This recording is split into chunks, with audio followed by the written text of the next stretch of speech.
Scott Lacey here again with a few getting ready to be on snow tips and tricks. Winter is right around the corner. As you can see, still sunny. First snow fell in the yard, but we still don't have enough snow to ski. So here's a few things I really recommend doing to get ready to transfer all the summer training to on snow, especially if you haven't been roller skiing too much. Not everyone is out roller skiing all summer, working on their glide and their poling and their rhythm and timing. So let's go do a few of my favorite things to get us ready to hit snow. And in particular, start prepping your skis. Throw a layer of wax on, break them out, get the dust off. Let's do it. Okay, to begin, we're going back to the basics. This is great even if you have been roller skiing all summer, or if you haven't, and this is going to be your first time thinking back in that Nordic brain. This is classic. Fundamental position, then we're going to work on rhythm and timing and movement. Really get in this athletic position. Your knees are bent, your ankles are flexed, your body's loose. If someone were to toss you something, you could quickly catch, you could go down, you could jump. Your body's mid-sprung, as I like to think of it. A spring that has degrees of freedom in all areas. You're strong.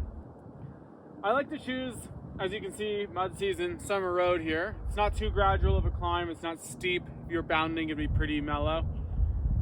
And we're just gonna do some easy motion. Starting with classic, which I like to do personally as a biathlete, because even if I am training all summer, I'm a little rusty. And if you do train all summer and you do classic ski, you have that instant engagement. You don't worry about having good technique. You have rubber on cement and a ratchet wheel. So really going back to the basics. Got the position. I might lose the poles for a second. Think about swinging your arms. We have this really simple progression. You think of if you're holding a cup of water, you're tossing the water as far as you can in front of you. Your arms aren't straight. Your shoulders are loose, but you're not twisting your upper body too much. You're really just loose. And then in an accelerated progression here, you add a little pop at the bottom of each pull. So it'd be pull, plant, pop the knees, pull, plant, pop the knees. And you add that whole weight of the upper body coming down onto your skis. Remember to be weighted right on the ball of the foot. You're not lifting your heels, but the weight's on the ball. You're not leaning back, you're not flat-footed. It's just a little pop. And then if you were to add a little stride, you can even add that little pop.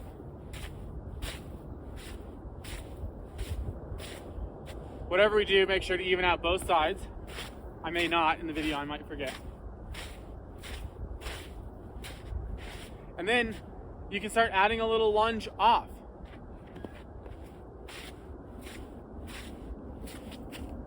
On to the next foot. I'll start a little bit farther down in frame. Pop. You got the little swing. Pop. And this little swing pop is my absolute favorite progression. Takes a couple seconds. You just get in position, swing your arms, remind yourself that little knee drop. You can add in the swinging. Helps with balance. And then it's just pop, land onto a foot. Again, you're trying to land mostly on the ball of your foot. Pop.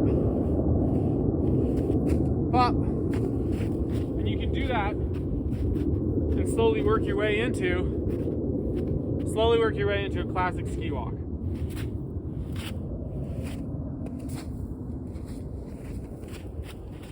This is where I grab poles.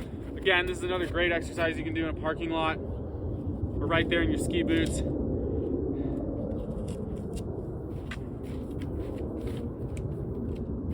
And the goal is a very distinct setting of the wax pocket combined with all the rhythm and timing in the correct body position. This progression, if you haven't been on skis, might be rusty from the spring. It might be something you haven't worked on all summer, or even if you are on roller skis, you might have developed a few bad habits because it's easy on a roller ski as we talked about. So again, just reminding myself of all the steps. Well, and I'm slipping egregiously in the mud, but that might actually be best because it's bad wax, let's just say. But again, a simple progression. I love this.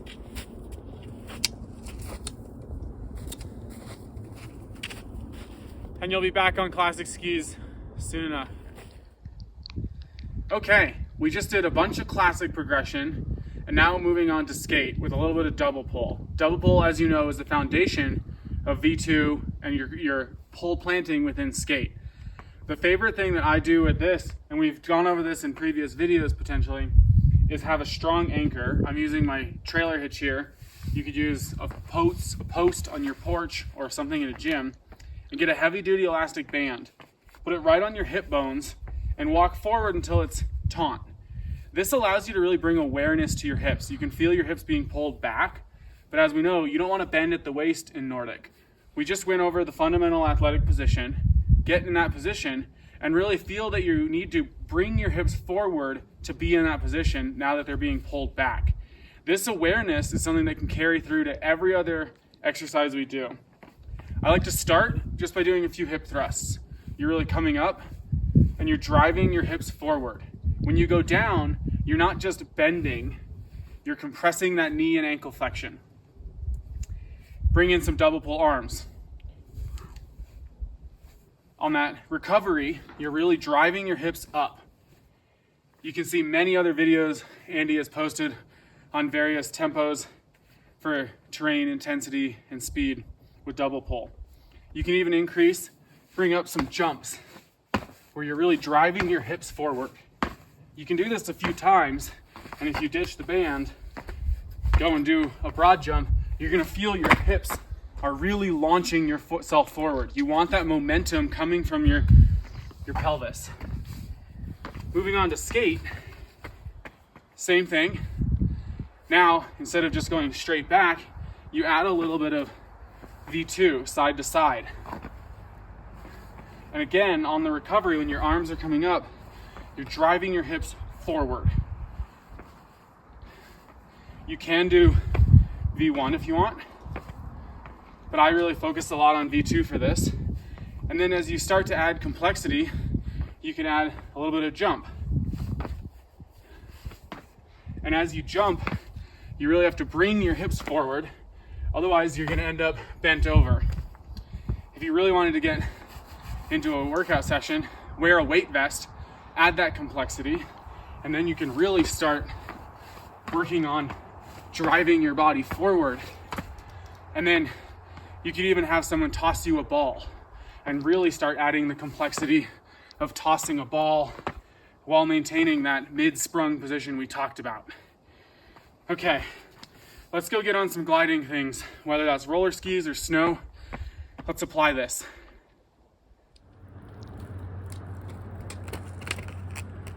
Okay, time to put those drills to use. We've got our hips forward. We know about our little pop in classic. We've gotten our fundamental athletic position. Let's move in the ski-specific motion now. I'm roller skiing because it's not quite snow. I found a nice dry section of bike path here. And whether you've been roller skiing a ton all summer or you are about to jump on snow skis, or maybe you own some old roller skis and you're trying to get into Nordic shape, this is a drill I love to do. And again, you can do this your first time on skis as well. But really, remember all those things. Maybe I just used that big band and I got my hips forward today. Right before this session, I got that familiar feeling. I got my ankles flexed, my knees are driving. And I'm gonna try and glide as far as I can on each ski to each side of the bike path, and then rhythm and timing in V2 onto the other ski and glide all the way on that ski as I come back up and come down. When you get onto snow, your skis are gonna be much longer than short little roller skis. It's real easy when we focus on speed or we're doing a lot of V1 steep climbing or roller skiing in general to really think narrowly and not really have this long extended glide. But when you get on snow, especially when it's more forgiving than pavement, it's a lot easier to glide. And so we're gonna practice having a long extended balance on one ski, up and then balance the other side. And again, you can do this with classic. You can kick and glide. It's a little more difficult for me on skate boots and skate wheels, and glide, and really emphasize that balance. Once you get on snow, do the same drills, and then all of a sudden you'll hit your normal gliding and it'll feel nice and smooth and you're relaxed and you got all those technique cues we've talked about in the earlier videos. The last thing I really recommend is one last adventure OD. Get in 3 to 4 hours, if not more, if you're feeling it, of a really cool adventure.